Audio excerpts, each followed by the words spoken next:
मैं सबसे पहले अब मेरे कारकुनों सुनने बड़ा ज़रूरी पैगाम आपके लिए मैं लेके आया हूं, इसलिए मैं ख़ास तौर पे शफकत महमूद को कहा था कि आज मेरे वर्कर्स को बुलवाओ। देखें,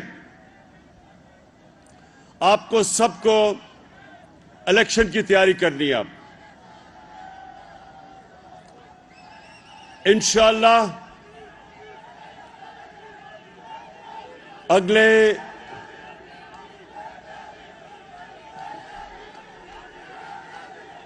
3 महीने में पाकिस्तान में इलेक्शन होगा और इस बारी इलेक्शन में हम बड़ा सोच समझ के अपने नजरियाती लोगों को टिकट देंगे।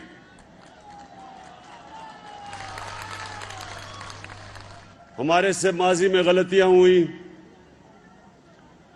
और उसकी हमें बहुत बड़ी सजा उठानी पड़ी, तो अब हमने अपनी गलतियों से सीख के जो सबसे पहला हमारा फैसला है कि हमने टिकट्स देने हैं बड़े सोच समझ के।